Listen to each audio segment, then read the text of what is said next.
They are not really benefits here because I do not know how to.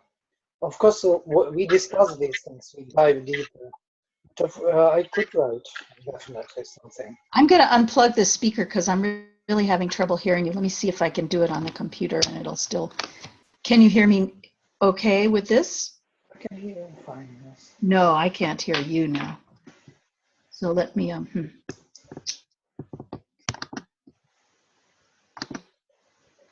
see if there's any way I can make it louder. Oh, it's all written. It's all. Okay, then the levels are 12, actually 12 decibels. There should be more than enough. I don't think you need more. If I put more, it will be distorted like this. Now it will be very loud. You know what? I'm going to turn this down. Maybe that'll keep the buzz. How's that? Yeah, I hear you well. I don't need that. Okay, and now I can hear you fine. I had it turned up too high. That's what that was. Okay, good. We're good. Mm-hmm. Okay. Abhi Manyo. Abhi Manyu, Tavasastaviyan, mighty, yeah, then mighty. Tapasa Yuja, thy fervor for a lie. Vi Jahi Shatrun, destroy the. Okay, so I'd like to talk about that, about fervor and ally. Because ally, you know, if you've ever been around anybody, and I think you have, we've actually had this conversation before. If you've ever been around somebody who is really angry and they rage at you, and it's like they're possessed by this rage. And then, oh, you know what else? We didn't do a mantra yet, and I think we better do that before we get off into something. Right. Okay. Om Vame Manasi Pratishthitam Me Vachi Aviravi Vedasya Anisthah Shrutam Me Ma Prahasihi Anena Bhitena Horatra Samvadha Satyam Vakshyam Tammamavato Bhaktamavato Bhavatu Mam Bhavatu Bhaktam Bhavatu Mam Om Shanti Shanti Shanti.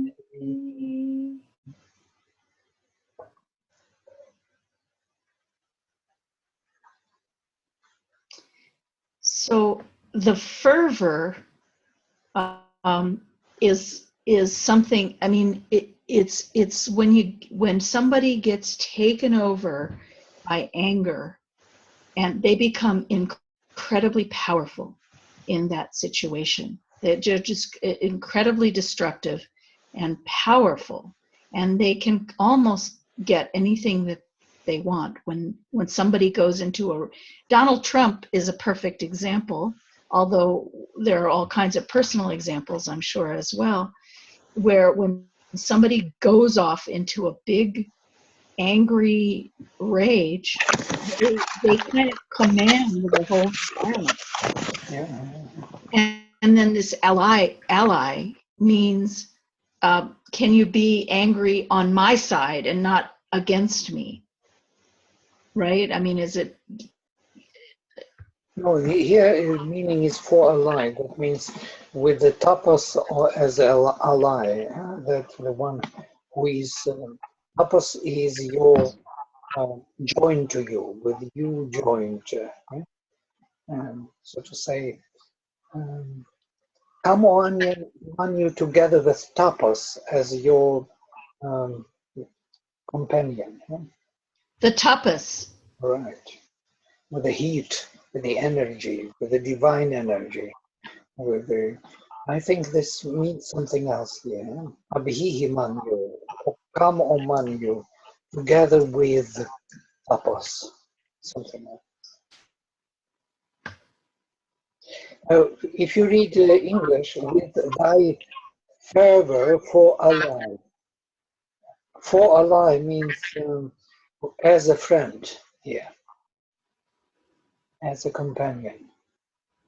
But it's the tapas that he's invoking as for friendliness, not the No, he asks Manyu to come together with tapas as his friend, as his companion. So Manyu and tapas are two different things which go together sometimes. Yeah? So he asks them to come, Manyu with the tapas together. And So it's not the expression of the Manyu. He's asking for the actual power of it, the inner kind of power of it to come as the ally. Tapasam means together with tapas. Yuja with ally tapas, literally. Come with tapas as your ally, O Manyu. You who are greater than. So does that mean restraint? You think? Does it with restraint as your ally come? No, it doesn't mean restrained. Ally means friend or something, companion. No? The one who helps you, who assists you. With your assistance, tapas come, O Manyu, and destroy all the enemies.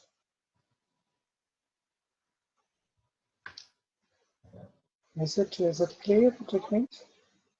Tapasayuja, it's Tritiya Vibhakti Ekavacham, together with tapas ally.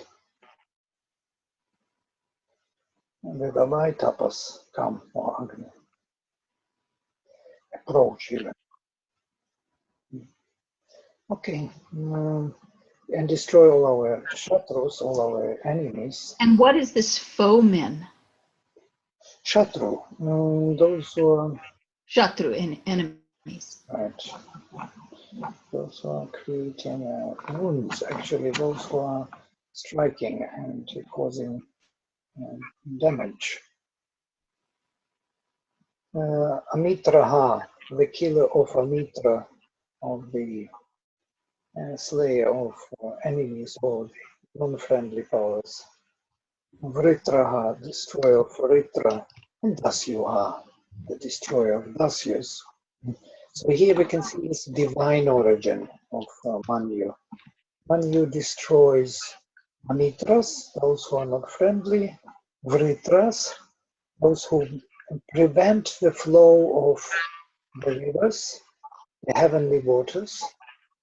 So to say, the heavenly waters are those 7 rivers, yes, which are mentioned in the Rigveda. We spoke of some of them as Saraswati, Ila, Bharati, Dakshina, Sarama. These are the rivers of the streams, the currents of heavenly inspiration. And they come down, they inspire us, they reveal to us the truth. They bring with them wideness and discernment and intuition. And if they are prevented, Vritra is preventing them, their flow, then we are drying up here. We don't have the contact with the heavenly realms of ourselves. So we can be attacked and colonized by the lower powers, underground powers. These Paishachas and Rakshasas, they come up. And since we don't have support of heaven, we become weak. And so we fall under their rule of Mordor. Yeah. So what does Manyu actually do to prevent, to protect us and prevent those things? He destroys Vritra. He destroys the preventer of the heavenly waters. He destroys Dasya, the one who. How does he do that? Well, with anger, though, with Manyu? Well, with tapas, I guess, as he's alive. With tapas, yes, with tapas. So. Right. And Vishwani Vasuni Abhara Tvanmach, and bring to us all the wealth, heavenly wealth. So as we're reading this, as we're actually reading this, then we're actually reading about tapas. We're actually learning more about tapas than we are about Manyu. I don't say this. Because Manyu is the one invoked to come with tapas together and destroy the enemies. It's not that tapas is invoked together with Manyu.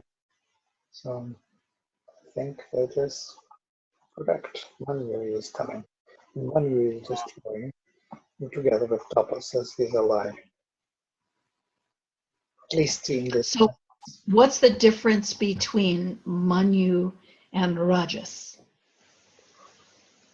Rajas is the word which is coined much later, 2,000-3,000 years later from this time. But do you think it's the same thing then? It may have similar features and similar characteristics, of course, but it is already totally in the mental structure of consciousness where we are thinking differently, conceptually. This is something more than that. It is. It doesn't care about satisfying our mental curiosity here. There is a force which is there and has to be addressed and invoked, and that's it. There's a force. Did you say force? Right. There is a divine force, power, which is invoked, Manyu, and how it fits into the system of gunas, or how it is philosophically justifying what is happening in the world, the rishis of the Veda were less interested. They are not. Well, I'm not that interested in those things either. I guess I'm just trying to understand who he is. Yeah. Who is this Manyu, and you know what is because it said early in verse 1, it's common to all men. So it's something very, very all pervasive. It's something very visceral, very personal to everyone, and it's something that every human being, possibly more beings, they encounter. And I guess I'm just trying to really see if there's any way I could understand. I meant to say by this that it is from different structure of consciousness, because it's the very topic I'm always busy with. Once you're in one system, such as Rigveda, to go into Trigunas thinking is a bit dangerous, because then we may get the answer. Yes, I may say, yes, it is Rajas, but it is more than Rajas. It is not only Rajas. There is some divine being behind it. Yeah, the divine self of some kind. Yeah, the divine power, which is of this kind, known as Manyu, and it may also be reflected in Rajas. But in Rajas also there can be all other forces reflected, Rajasic and Rakshasic forces. Rajas can handle. Yes, so Rajas is a power which has no divine origin or something. So Indra, for example, who has a terrible temper and gets angry all the time and is hurling thunderbolts, and I mean, is that Manyu? Is that Manyu that Indra has, for example? Maybe Manyu, when they show these Indian movies, you saw the serials about the gods. Whenever you ask a god something or rishi, they always laugh. Oh, Yeah. Why do they do this? This is an excessive force, force so great that they cannot handle it. It has to burst out from them. It bursts out. This is Manyu, I think. okay. This is this overwhelming power. It's not that they are angry or because they are arrogant that they laugh all the time, but they are really bursting with energy. And since they are in this context of the lower being, where everything is narrowed down and everywhere compromised, they cannot handle that compromise. They will, they will move it away with their laughter, or they cannot stand this kind of minute kind of holding on to small half-truths. They're too powerful for this to handle it. And then I always was wondering why they always laugh or smile. Because of this laugh, not smile, hasyam. Even it is used in hatyam, this like thunder laughter. Yeah? And I myself notice when you are in a right state, full of spirit, you are in that state that you can laugh at things, how funny they are, because they are divine, and at the same time they are restricted to certain kind of characteristic. And it is, it gives you this courage to go and to discover them everywhere. Courage to go and what? And discover the divine in everything. You can violate every law, you can violate all the dharmas, and you will be correct and right by doing this. Manyu gives. Manyu is that force which gives you the right to violate all the dharma, because you are in the right energy, in the tapasya energy, in the tapas, in this force, divine force. I do not know whether it explains a little, but something of that kind we do also in our research in the Vedas. We violate things. And if we would not violate them, if we would not have that courage or that energy to do it, we would not discover anything. We would just, very nicely make some harmonious system of half-truths and hang in it. But well, all these verses say, "Bring thou to us all kinds of wealth and treasure." I mean, all the Rigveda verses have that kind of thing. And if you just kind of say, "Oh, you're mightier than the mighty, and you're really cool, and you're really powerful. Bring to us all your wealth and destroy all the enemies." I mean, if you look at, just kind of in that very nice way, all of them look the same as, just saying, you're powerful, we love you, yeah, from the human point of view, it looks like, buttering the, propitiating dogs. I think trying to bribe them in.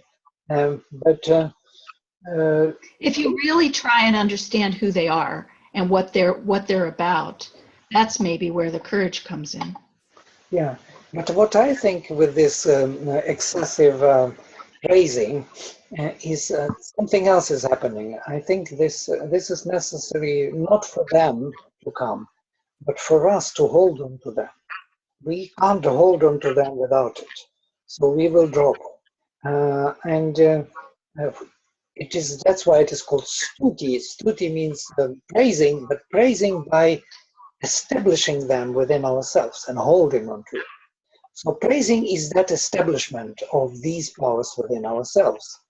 That's why I praise. I praise in order to hold on to it, to support it with all my being, and thus to share with it its own dynamic force or whatever the results it can bring. But if I don't do that, if I don't re-establish this force within myself, why should it be there here? I have some other forces then established in myself, which are playing with me. Don't you have to understand him very well in order to establish? I mean, you can't, you can. Of course, you have to have a contact. Otherwise, how could you establish something if you don't have a contact first? To have a contact. Well, in this case, the Rishi says it's common to all men. So the contact is already there, it's already there, but the understanding of it and the integration of it through tapas is not there. And that's what, this seeking hopefully brings. is the understanding through manas, how this fits in. It's already there. The Rishi already said it. Yeah, well, it's not there in the form as it is there, just given naturally by default. It's not by default, it's there. It's common to all men to be angry, but it is a great power, and not every man would agree to use it for the creative way, in creative way. We are using it in destructive way, usually egoistically or in pain, or when we are in difficulty, but not in a normal way. We are not using this energy. So are we going to find out here what the creative way to use it is? Are we going to find that? Are we going to be able to understand what We that are in way? the third verse, yes, I guess so. We can go ahead and see. But the point is, whatever's trying to say is more interesting, and it just slipped away. This that the praising is needed for us, not for the gods. For us to hold on to the gods, we are by that we are focusing all our energies of love, of devotion, of dedication, of interest, of memory, of everything we have onto this power and holding onto it. Yeah? That's what we do. That's why we praise. Otherwise, why should we praise? To butter their ego and to get something from them and without them being part of ourselves? It's not this way in the spiritual practice. In the human normal way, yes, you praise politician, and then you get next time some good position in your life, and that's it.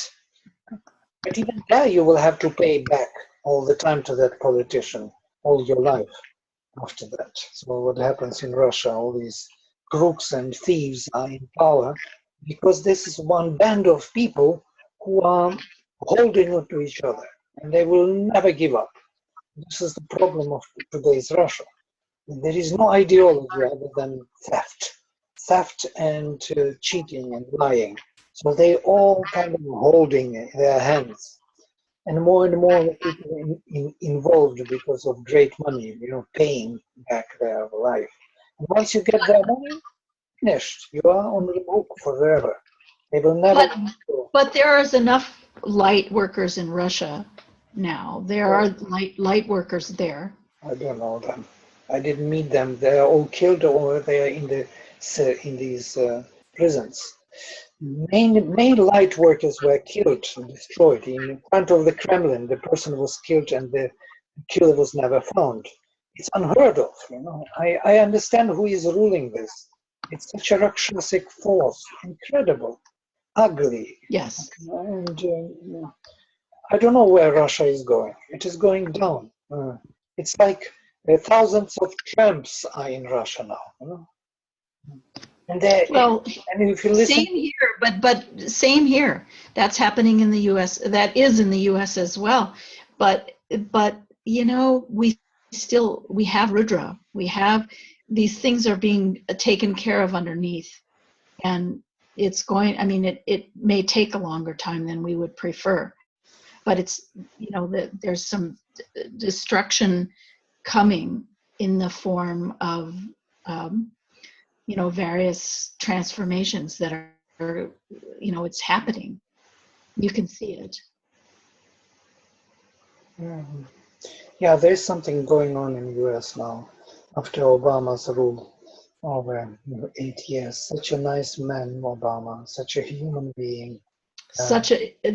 We've never had the like of him in this country, in any lifetime up till now. We've never seen a righteous president like that. Yeah, it's really pleasant to hear his voice, his thoughts. He's a normal being who thinks, who is human, who is not just some kind of creature of power, something. He's not. No, he's a real, showed us at least what an enlightened leader can look like. Yes. And the guy in Canada's kind of like that too right now, that Trudeau. You're saying about this teacher or someone teacher? No, the prime minister, the newly elected Prime Minister of Canada. Okay, Canada. All right, I thought about it. Canada's kind of like that Obama kind of character. He's kind of like that. So we're seeing it around in the world, so, you know, here and there.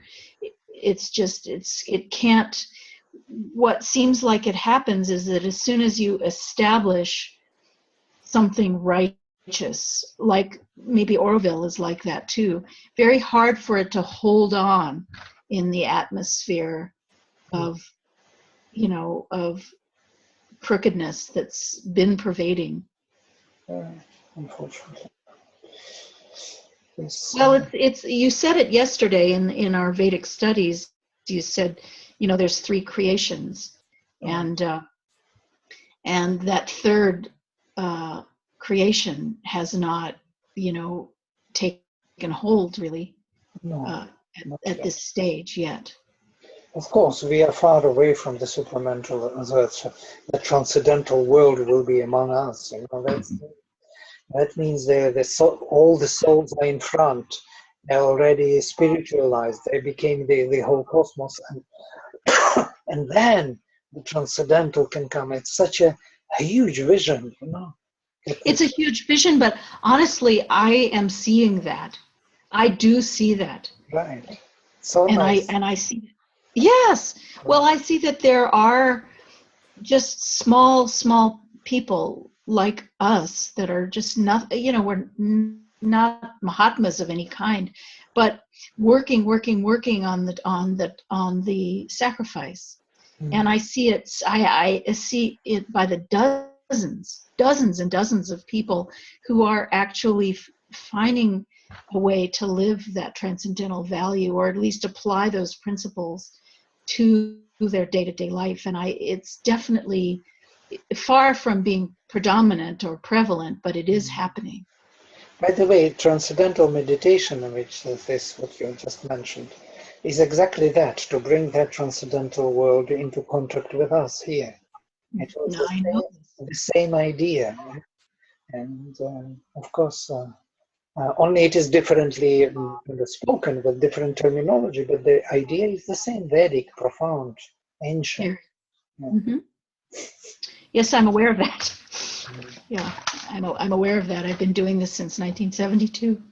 But that being said, you know, there are people who are tapasvins at least in our organization, and not just ours, but that are actually succeeding, I would say, in living that transcendental value in their daily life, living that cosmic consciousness on a very concrete level. Very, it's happening. I see it. So that makes me feel encouraged about the future. But in the meantime, there's all this, you know, destruction that has to happen, and it is happening. You know, Russia's these are great people. This is a great nation with an incredible history, and but has had, for some reason, has been the focus of a lot of darkness over a long time. And it's just more struggle for those people. Right. Yeah, if you would live through that period of the 20th century, it was a hell on earth in that Russia. So, right. Coming back to this, the Manyu, what I got when you were talking about this, there is a good example of it, what is in this shloka, which is saying that the Manyu has to be applied for the destruction of these anti-divine forces, unfriendly forces, or forces which are against consciousness, amitra. Mitra is the divine consciousness, you know, that representative, Mitra as the god, Aditya. So amitra could be translated as those forces which resist the divine consciousness or deny it. So that's what's happening in Russia right now. Yeah. The amitras are Amitras are there from 20th centuries onwards. They never left. That was all that those people who were writing, reports on one another and killing one another. They were I forgot how many million, 24 million reports written to KGB, neighbors on neighbors, brother on sisters, fathers on sons, sons on mothers, and so on. And these reports were enough to take the person and to kill, or to bring to Siberia forever to be a slave there, to work and die somewhere in the freezing air. So that's how people were treated. Horrible, horrible nation. Don't say this is beautiful nation. Far from beautiful. Horrendous. And this nation needs cure like nobody else. All, Right.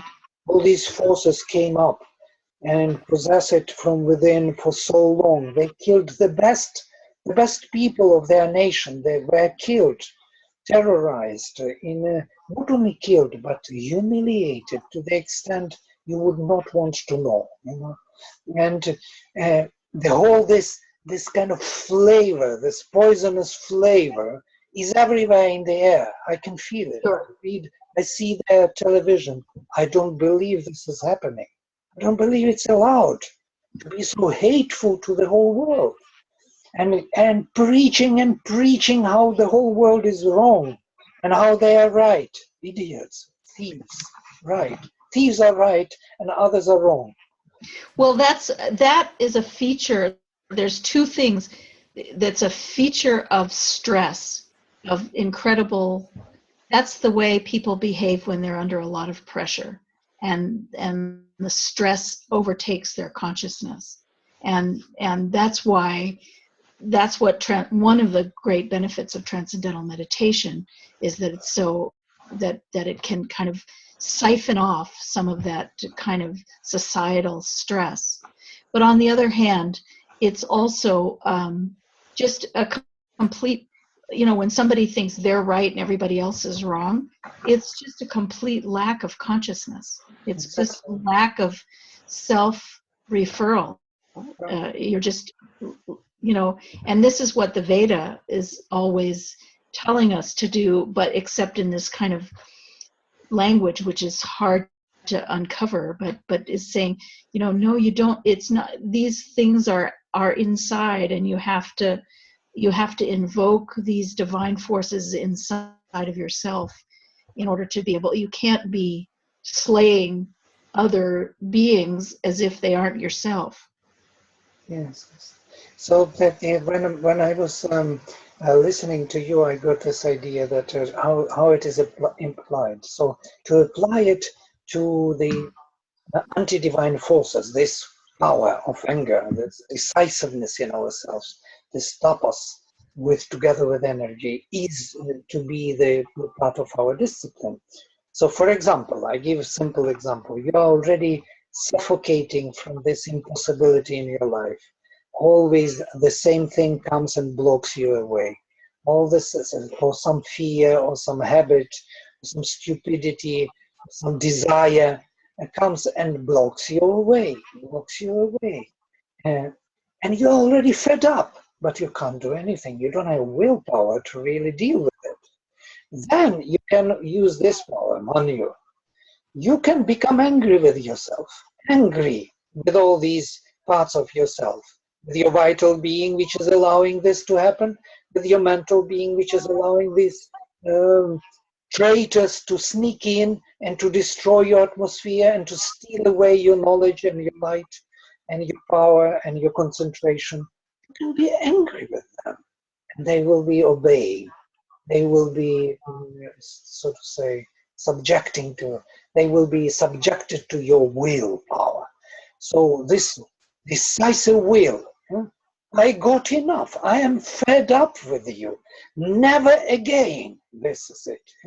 But not never again with vital force, but with this Manyu force, with anger. And then you will have a release for some time, at least for a few weeks. You will no problems. And then they will again come. Yes. And then again you will have to use this force. And if you don't, they will sneak in. Like old friends. They will come and embrace you and tell you, no, listen, Why you are so angry with us? We are your friends. We've always been here with you. We always accompanied you. And that's how they steal our realization. These are the enemies, which have to be dealt with very decisively. And then we can come to the wealth. Then money can bring us wealth. But we don't use this force often. I use it once in a while. I'm sometimes so angry with myself. But not again. How it can be ever again? That thing that I banished from my kingdom, it comes back, knocking into the door as a beggar. And then you say, okay, poor you, you know. And there are traitors within our vital, traitors within our mind. Our mind is enjoying being a traitor. You know, it is bribed by these forces, some part of it at least. Is And it because those enemies have a certain they have a charming quality about them? They have some kind of, I mean, certainly if you look at, you know, the entire entertainment industry, right, which is doing pretty much nothing but feeding fear and horror and bloodshed and war and every kind of thing, and they sell, you know, people buy those things, and I have to admit I myself have in certain contexts have a certain, you know, curiosity or something about those things which causes me to still watch them yeah. even though I know that they're, you know, making my vital and my mental very toxic. Yeah, but there is some part in ourselves, in our vital, which needs this food, you know, and it demands it. And that's why we feed it with this food. And we are not one being, you know. There is one part in us who is totally, you know, open to the spirit and wants only the divine. And there are many other selves in us who Right. want different things completely. They good food, they want success. My wife wants a house better than life. I want something else better than anything else. And all the time somebody needs something, and not I. Are those amitra? Are those amitra? These are mitras. Amitra. They are all against the divine consciousness because they pull us into this selfish need or want or desire of some kind, which is blocking the divine flow. Truly speaking, why should I want more than I have? How more food I need, how more security I need. I have a nice place to stay. I have what to eat. I'm not going to die tomorrow, you know. And what's my problem? So where Manyu comes in. What's my problem? Yeah, why you are so weak? Why are you not looking for the real thing? Why are you looking for these small things all the time? They take all your time and all your life, and they creep in, they settle down. Of course, it was easier when I was alone, but once you I marry, was going to say you should tell your wife about that. That they sneak, that the house sneaks in and takes all your vitality and takes all your time and energy and money. Um, yeah, you should tell her that I told she'll her, get a house and she'll lose her freedom completely. I told her she understands somewhere, but still, desire is too great, you know, too strong. There is a desire of aesthetic enjoyment. You build your house beautifully, you make nice garden, you put nice trees. Nothing wrong about it. But unfortunately, altogether, if you put it together, it leads you away from you yourself, who you are. You do not know who you are. You know that you are extension of the house, of your garden, your extension of all these things. So you spread yourself into the manifestation as if you are that food of that manifestation and feed. So then, is that the obstructors that are causing you to spread yourself out into the manifestation, or is it actually helping the divine to do that, to Yeah, spread yourself out into the manifestation? Vritra would be the one who will obstruct any intuition or any discrimination to flow into you. You would not discriminate. You would not see what is true and what is not true. You would not have intuition of what is right, where to go, what to follow.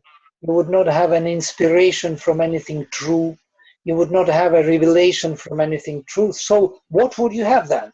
Then all these other forces will come in and will substitute those flows, those currents, with their own desires of having this and having that, enjoying this, making some barbecue all the time. You know, this barbecue is the god number one. Everybody is crazy about these barbecues. We are sitting and making these barbecues non-stop. Um, this well, this is our life. It is, instead of enjoying the divine, we are enjoying barbecues. I'm not against barbecues. I'm against this preoccupation with it, total preoccupation with it, as if there is nothing else. So that's when Vritra is withholding all our divine inspirations and currents, yes, which have to enter. So with our anger, we can destroy that obstructor of the flow of the divine inspiration. And then divine inspiration will come and settle within us. And then we will not need barbecues. Barbecue will look like a very boring enterprise. Boring to death. That's what Krishna says in the Gita. For the wise man, for Muni, who is awakened, Right. is asleep. Right. Yes, and for those who are asleep, yeah. Yeah. But then here it says, bring to us all kinds of wealth and treasure, and presumably that includes barbecue. Yes, but differently. That barbecue, if you have a spiritual overwhelming presence, it is a different barbecue. It's not the same. Yeah? It is like, I can't explain even. I understand. No, I know what you mean. I know exactly what you mean. It's the same, but it's different.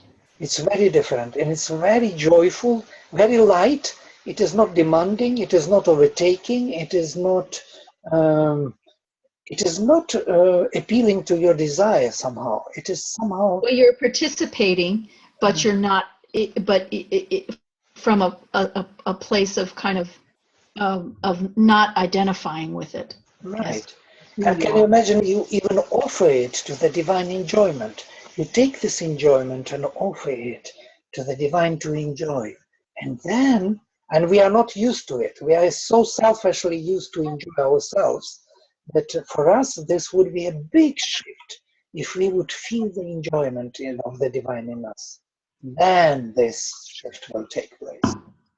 But how many of us are doing it regularly all the time?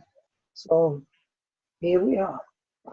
I looked at food as something secondary to finish it off and to not to waste much time because it's of no use. But here there is a cult of the food. Yeah? Cult. They are worshipping food. And they are all the time preoccupied with that, how to make it right, how to do this correct. Of course, my attitude is Advaitic, which is not correct. Yeah? The food is something secondary. But it should be also important part. But in the yagya sense, I offer it to the divine. But I forget to do it. I forget. Yeah, we do. We do forget that. Yeah. Okay. So to be angry with these forces which are obstructing us and not allowing us to come to the divine, our own divine self, it can be used. It's a very practical suggestion. To be angry with one's own weakness and one's own this and that. Yeah. But you don't want it to lead to self-loathing, for example, because that's a huge mistake. No, not really to continue with that. To be angry in the moment when it suffocates you all the time and you can't really go ahead and you feel you're just sitting on the road and you want to walk forward and you can't because you don't have force, because these forces already possess you, they have you, and you're sitting with them, kind of feeding them with all your energies. So you can be angry with them, with the obstructors and traitors within yourself, and destroy them with tapas, with tapasya, with conscious concentration. You can say, I got enough of this. I am not going to eat in the evening all these chips and all these, kind of jams and chocolate in front of TV like an idiot. Yeah, chocolate at night is going to kill you anyway because you Yes. can't sleep then. Right, and all other things which you may have, and you make a disciplined life. So to say, you organize yourself around this where you want to go. This is tapas. You have a discipline, and then once you are possessing yourself, when you are in this discipline succeeding, you feel great joy because you are in possession of yourself. But you can't be straining on it either, because I've seen a lot of very highly spiritual people who take up this banner of tapasya, and they're actually straining on it, and they're becoming even more false by straining on the good things. Yeah. They're becoming even more of liars, Yeah, and untruthful. So this tapasya thing is a delicate thing. It can be a two-edged sword there, because if you do it in some way that is where you're going against your nature and you're going against yourself, to do that for some other kind of gain, yes. then it can be very painful. It's very hurtful. Yes, I agree. The same Manyu, the same any force can be a double-edged sword. You're right. It can be misused, abused, and if it is egoistically used, of course, it has become very hurtful and harmful force. But I meant to use it for the sake of clearing up all those obstructors and all those, leeches which are there sucking out of your energy and not allowing you to move. So you have to shake them off. And for that, you need a certain kind of formation of your will. And Manyu may help a great deal at the beginning. So you think Manyu is connected to the will? Yes, it is will. It is will. Mhm. Aha. It is will, courage, and force. Force which cannot tolerate anymore this obstruction of the anti-divine forces. And it breaks them through, helps you out. I think it is a great force, but we never use it in that sense. We use it always as a negative force. We believe that it is a negative thing. When we don't get our desires realized, we have this Manyu, that's anger. But truly speaking, we can be also angry with our own laziness, with our own weakness, with our um, indulgence in lower kinds of pleasures and so on. I can be angry with this very easily, and it helps, and it helped me many times. But it never succeeded till the end. Yeah? They all came back after some time. Well, because this evolution, it would succeed if evolution was only unidimensional, but there's so many different facets to the whole evolutionary process, which we discovered yesterday in our Vedic studies. That it would be one thing if the darkness was just, we created the darkness because we wanted another, but then oops, we entered into it. So that darkness is also our spirit. It's also us. Yes. So somehow you need to accept it and fight it at the same time. You have to embrace it and destroy it at the same moment. Right. And that's Correct. that's Recha for you. Right. It's our dear brother. Dear brother, come, darkness. I love you so much. It's so easy to fall into darkness, yes, because it's so good there, so familiar. We're so familiar. Charming. It's got a charm to it. Right. And the charm came because somehow the self wanted another. They want, like you said, it was, I mean, that brilliant question that somebody brought, you brought it up actually yesterday. Why, if it's the self and it's, omnipresent and it's all light, why would it even want another? Right. It wanted another because for its joy, they wanted the joy of being able to embrace and connect with another. Yes. And yet it's by the very fact of its bifurcating, it created every manner of horrific thing and then entered into it. And now here we are with a kind of a duality that is, somehow very, very charming and also a great enemy. and ourself. And it's ourself. So, I mean, it's kind of like, what do you do with it? It's complicated. This whole, evolution thing is very complicated. It's not. Right. And it takes so many years, millions of years, because it's very difficult to maintain. It's easier to destroy the world and return to the light and never to come here.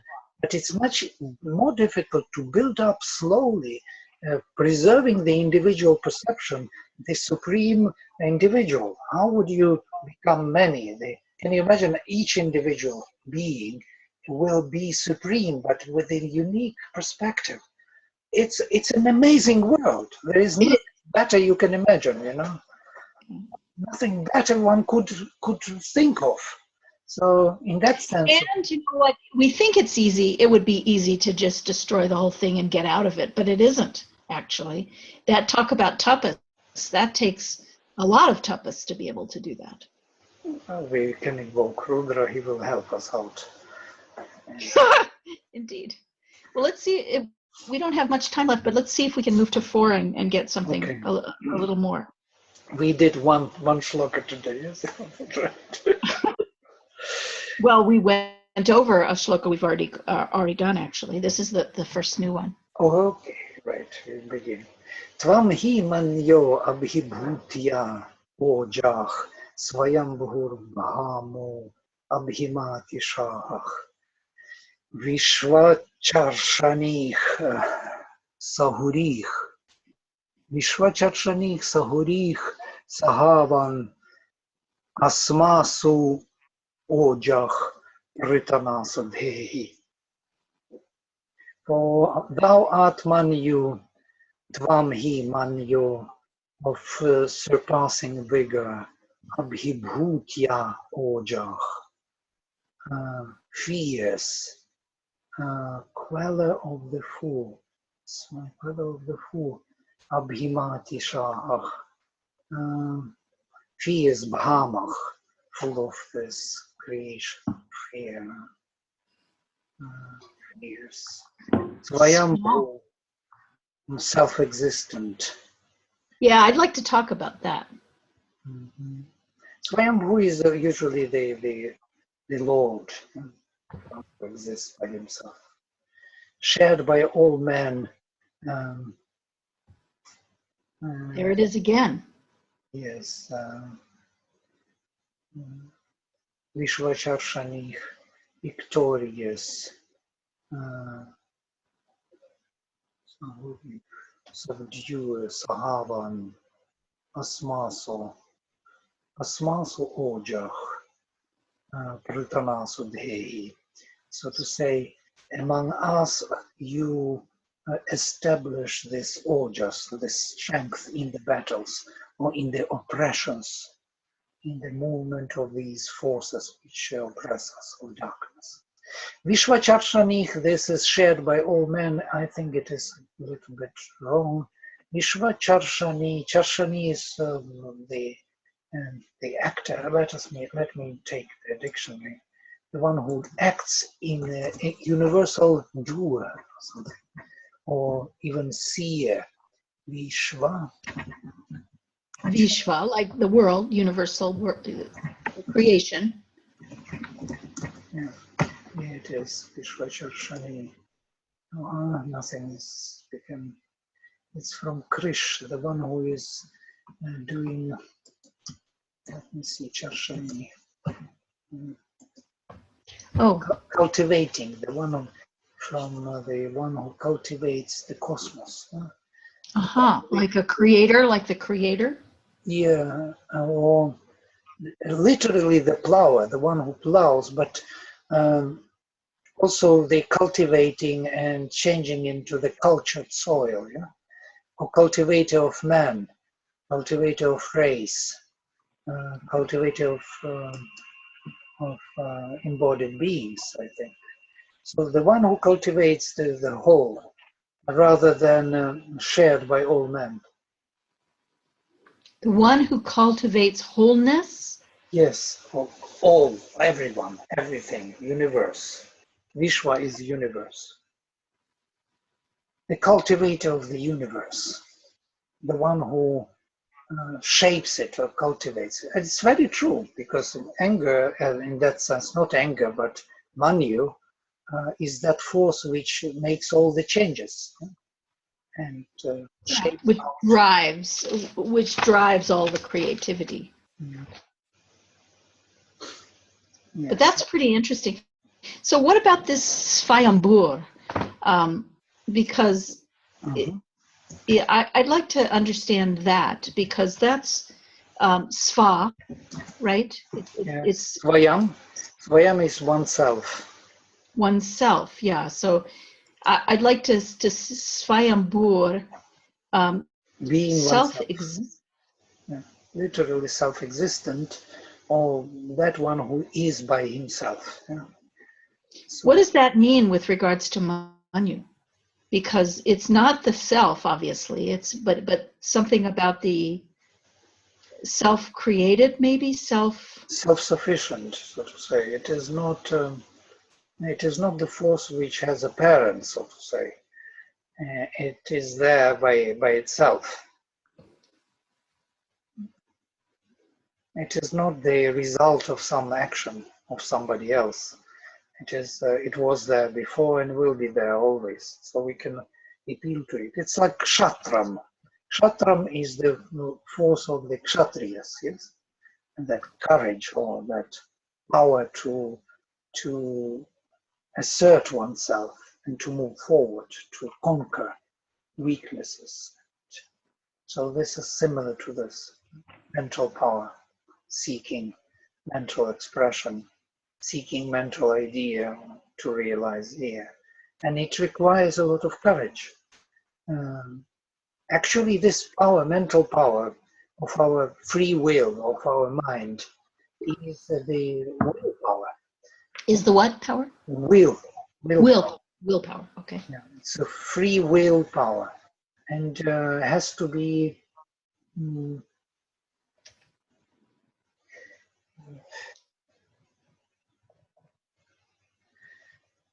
yeah, it's interesting how this like the whole wall stood up.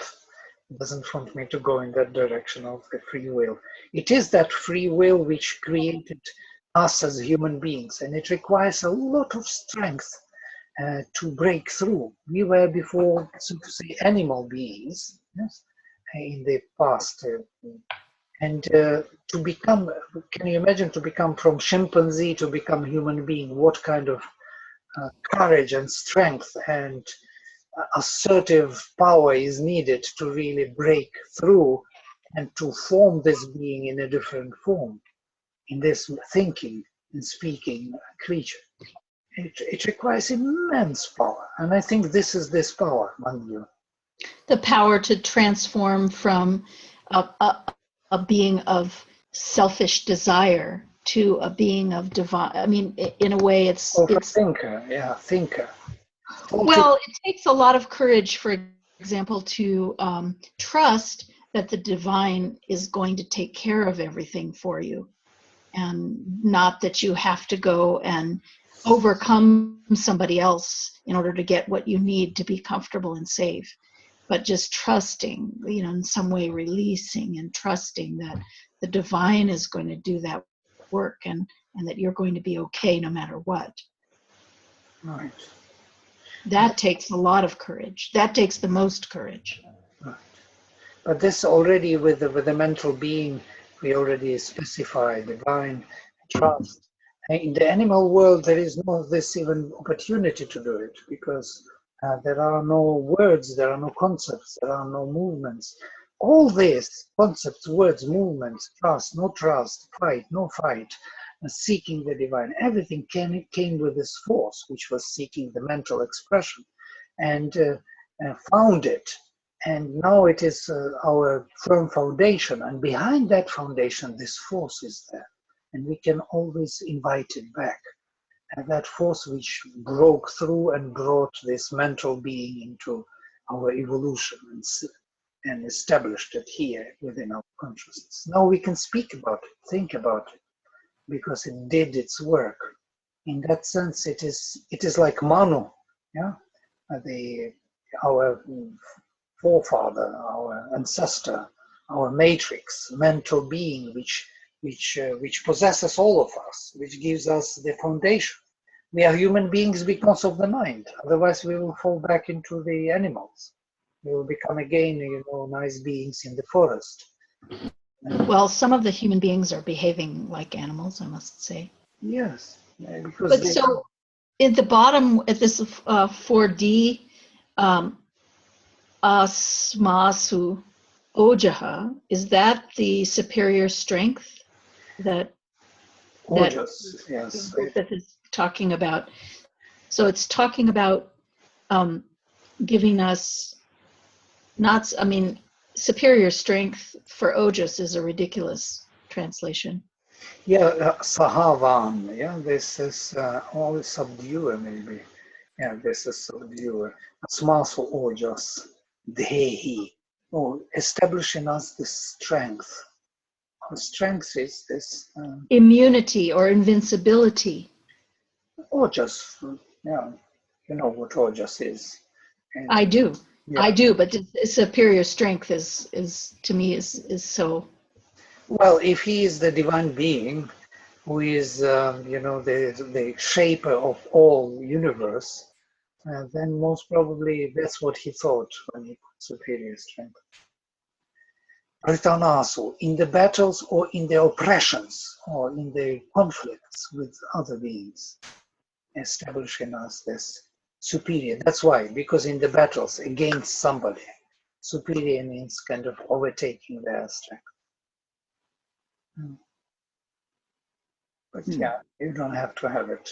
Establishing us force in these oppressions when they come to you and press onto you and want to possess you, these forces from below. So you would have a strength to withhold, withstand them, resist them. Like infections. Yeah, well, these are mortal energies which are creeping in and blocking us and kind of luring us into their own domains where we are relaxing and we don't need to work there. We don't need to concentrate our consciousness there. We fall into some, oblivion, and it is so pleasant to fall asleep. It is so pleasant, yeah. So, we call that barbecue consciousness. Barbecue consciousness. We love it. Yeah, you just relax, have fun. Why do you have to struggle with yourself and others? So enjoy. Just enjoy. Yeah. And that's how we become weak. And at the end, we lose everything. Until this anger comes again and says, enough is enough. I got enough. And then the wars are starting and all kind of disasters because we need to get out of that state, which is a half-sleep state. We have to wake up. Unfortunately, we wake up only with disasters. We can't do it by ourselves. We can't? Yeah, we are somehow very lazy beings, 80% of ourselves is this darkness, this dark brother whom we love so much. Well, when you say 80% is, so that's the being that I created in order to have another, at which I entered into, that 80%. Right. We took onto ourselves this cosmos, which is unconscious, in order to make it conscious. And we took all the elements from it, our physical, vital, and mental elements from this unconscious cosmos. And now we are dealing with it every day and do not know what to do with it, you know. Yeah, we don't know what to do. So we invoke gods to help us out, to come down, to bring their forces, to deal with these elements, with these oppressions, establish in us the force which will withstand this oppression, which is passing on to us more and more. Since we took the credit from this bank, now the bank demands percentage, you know, Right. and you can't get rid of it. You can't close the doors to these forces anymore because they are everywhere inside. So Mm. here we have a problem. We are open being to the lower influence as to the higher. So the Vedic rishis saw the solution. We better bring higher forces in and let them fight the lower within us. Otherwise, we can't withstand this oppression. Well, but the tapas part is, like you said, it's our will, but it's such a strain. It's very, tapas is hard work when you're being held out the promise of all this comfort and peacefulness and all this entertainment, and it's very, tapas is hard to invoke, really. Mm-hmm. We will come into interesting study of the faculties of consciousness when we're in Upanishads. We will see how Upanishads dealt with this problem of satisfying the senses. They found the solution for it, yeah? The practical solution. The problem is that the senses in us, of these Purusha senses of sight, hearing, smells, and so on, The Indriyas. and Indriyas, taste, they want to enjoy a touch. So we want to have beautiful touch, we want to have beautiful music around, sounds, beautiful vision, appealing tastes and smells. And once all these Indriyas are satisfied, we think we will be satisfied. So what we do, we satisfy the Indriyas all the time. And these Indriyas are not truly speaking ours. They are universal devatas, yes?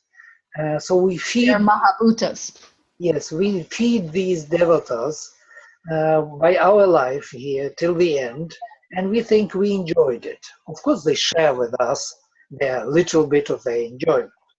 But the solution was found that we would stop doing it, and we would have to redirect our indriyas or our senses towards the higher goal, and they have to learn to obey that goal and to wait and to discover the inner self and to allow So it. is that what tapas is? Yes, Redirecting? directing the energy, conscious concentration of energy and holding on to. And that generates heat. That is the energy. If you hold on to one concentration, the heat will grow to the extent that it can destroy the universe. And all the gods are alarmed and they rush and they try to deviate you from your tapasya because you are too much in concentration, because you gather onto yourself all the consciousness onto one aim, so which is not spread in time and space. So it becomes a very strong power. So the gods are actually not very useful for us. They are mischievous. They are deviating us from our realization, from our true, finding our true selves.